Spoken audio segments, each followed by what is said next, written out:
ಕಾರವಾರ ಜಿಲ್ಲೆಯಲ್ಲಿ ಅತಿ ದೊಡ್ಡ ಜಾತ್ರೆ ಎಂದು ಖ್ಯಾತಿ ಪಡೆದಿರುವ ಉಳವಿ ಚನ್ನಬಸವೇಶ್ವರ ಜಾತ್ರೋತ್ಸವಕ್ಕೆ ಜನವರಿ 25ರಿಂದ ಅಧಿಕೃತವಾಗಿ ಚಾಲನೆ ದೊರೆತಿದೆ. ಜಾತ್ರೋತ್ಸವದ ಅಂಗವಾಗಿ ಪ್ರತಿದಿನ ವಿವಿಧ ಧಾರ್ಮಿಕ ಕಾರ್ಯಕ್ರಮಗಳು ಭಕ್ತರಿಗಾಗಿ ನಡೆಯುತ್ತಿವೆ. ಜಾತ್ರೋತ್ಸವದ ಆರಂಭವಾದ ದಿನದಿಂದಲೇ ಬ್ಯಾರಿಗೇಡ್, ಟ್ರ್ಯಾಕ್ಟರ್ ಹಾಗೂ 4 ಚಕ್ರ ವಾಹನಗಳು ಹಾಗೂ 2 ಚಕ್ರ ವಾಹನಗಳ ಮೂಲಕ ಭಾರೀ ಸಂಖ್ಯೆಯಲ್ಲಿ ಭಕ್ತರು ಉಳುವಿಗೆ ಆಗಮಿಸಿ ದೇವರ ಆಶೀರ್ವಾದ ಪಡೆಯುತ್ತಿದ್ದಾರೆ. ಮುಖ್ಯ ರಥೋತ್ಸವವು ಫೆಬ್ರವರಿ 3ರಂದು ನಡೆಯಲಿದ್ದು, ಆ ದಿನ ಲಕ್ಷಾಂತರ ಭಕ್ತರು ಆಗಮಿಸುವ ಸಾಧ್ಯತೆ ಇದೆ. ಇದನ್ನು ಗಮನದಲ್ಲಿಟ್ಟುಕೊಂಡು ಪೊಲೀಸ್ ಇಲಾಖೆ, ಅರಣ್ಯ ಇಲಾಖೆ, ವೈದ್ಯಕೀಯ ಸಿಬ್ಬಂದಿ ಹಾಗೂ ಇಸ್ಕಾಂ ಇಲಾಖೆ ಅಧಿಕಾರಿಗಳು ಪೂರ್ವ ಸಿದ್ಧತೆಗಳ ಭಾಗವಾಗಿ ಉಳುವಿಗೆ ಭೇಟಿ ನೀಡಿ ಪರಿಶೀಲನೆ ನಡೆಸುತ್ತಿದ್ದಾರೆ.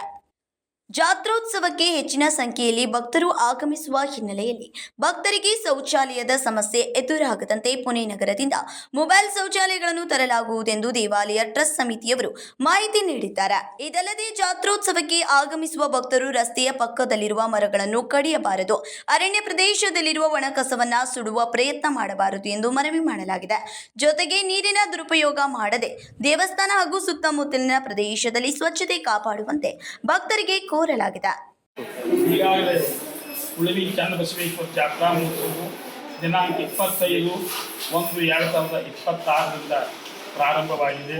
ಪ್ರತಿನಿತ್ಯ ಪಲ್ಲಕ್ಕಿ ಉತ್ಸವ, ರಥೋತ್ಸವ ಈ ರೀತಿ ಪ್ರಾರಂಭ ಆಗಿರುತ್ತಾರೆ. 1ನೇ ತಾರೀಕಿನ ದಿವಸ ಭಾರತ ಹುಣ್ಣಿಮೆ ಇರುತ್ತದೆ. 3ನೇ ತಾರೀಕಿನ ದಿನ ಮಹಾರಥೋತ್ಸವ ಇರುತ್ತದೆ. ಈ ಒಂದು ಜಾತ್ರಾ ಮಹೋತ್ಸವದಲ್ಲಿ ಸಮಸ್ತ ಭಕ್ತರು ಭಾಗಿಗಳಾಗಿ ಚನ್ನಬಸವೇಶ್ವರ ಕೃಪೆಗೆ ಪಾತ್ರರಾಗಬೇಕು. ಅದರ ಜೊತೆಗೆ ಬರ್ತಕ್ಕಂಥ ಭಕ್ತರು ಪರಿಸರವನ್ನು ರಕ್ಷಣೆ ಮಾಡಬೇಕು.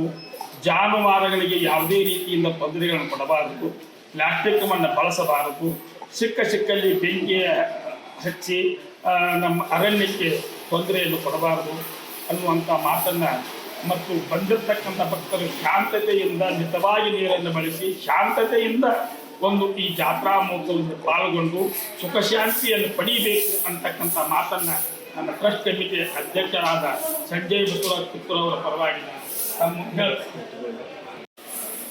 ಜಾತ್ರಾ ಮಹೋತ್ಸವ ಅಂದರೆ 2026 ಫೆಬ್ರವರಿ 3ಕ್ಕೆ ರಥೋತ್ಸವ ಆಗಿರ್ತದೆ. ಈಗಾಗಲೇ 25ಕ್ಕೆ ನಾವು ಪ್ರಾರಂಭ ಮಾಡಿದಂಥ ಜಾತ್ರಾ ಮಹೋತ್ಸವ ಕಾರ್ಯಕ್ರಮಗಳು, ವಿವಿಧ ಕಾರ್ಯಕ್ರಮಗಳು ನಾವು ತಿಳಿದಿದ್ದೀವಿ. ಈಗ ಯಾತ್ರೆ ನಿವಾಸದಲ್ಲಿ ಮುಂದೆ ಮಾಡಿ 100 ಕೋಟಿ ರೂಪಾಯಿ ವೆಚ್ಚದಲ್ಲಿ 35 ರೂಮ್ಗಳ ಉದ್ಘಾಟನೆ ಈಗಾಗಲೇ ಮಾಡಲಾಗಿದೆ. 1ನೇ ತಾರೀಕಿಗೆ ಫೆಬ್ರವರಿ 3ಗೆ ರಥೋತ್ಸವ ಇರೋದ್ರಿಂದ ಶ್ರೀ ಆರ್ ವಿ ದೇಶಪಾಂಡೆ ಸಾಹೇಬರು, ನಮ್ಮ ಶಾಸಕರು, ಅವರು ಪ್ರತಿನಿತ್ಯ ದಿವಸಕ್ಕೆ ಒಂದ್ಸಲಾದರೂ ಫೋನ್ ಮಾಡಿ ಪ್ರತಿಯೊಂದನ್ನು ಅವರು ವ್ಯವಸ್ಥೆಗಳನ್ನು ಕೇಳ್ತಾರೆ. ಅಷ್ಟಲ್ಲದೆ ಏನು ಸಮಸ್ಯೆಗಳಿದೆ ಅದನ್ನು ನಿವಾರಣೆ ಮಾಡ್ತಾ ಇದ್ದಾರೆ.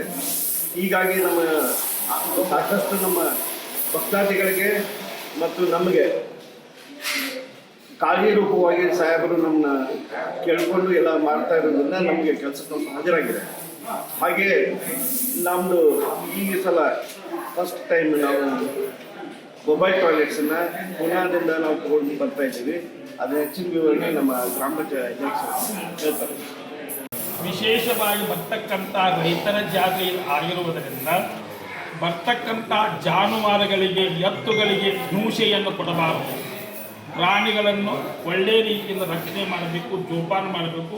ಅವನ್ನು ಓಡಿಸ್ತಕ್ಕಂಥದ್ದಾಗಲಿ, ಅವಕ್ಕೆ ಮತ್ತೆ ಬರುವ ಔಷಧಿಗಳನ್ನು ಕೊಡಿಸ್ತಕ್ಕಂಥದ್ದಾಗಲಿ ಅಥವಾ ಶಾಕ್ ಸ್ಟೇಟ್ಮೆಂಟ್ ಕೊಡೋದಾಗಲಿ ಇದನ್ನು ಮಾಡಬಾರದು. ಮಾಡಿದರೆ ಅದಕ್ಕೆ ಸರ್ಕಾರದವರು ಕಾನೂನಿನ ಕ್ರಮ ತೆಗೆದುಕೊಳ್ತಾ ಇದ್ದಾರೆ ಅನ್ನುವಂಥ ಮಾತನ್ನು ಈ ಮುಖಾಂತರ ಎಲ್ಲ ರೈತ ಬಾಂಧವರಿಗೆ ತಿಳಿಪಡಿಸ್ತಾ ಇದ್ದಾರೆ. ನಿಖಿಲ ಸುಕರ್, KMM ಕನ್ನಡ ನ್ಯೂಸ್, ರಾಮದುರ್ಗ.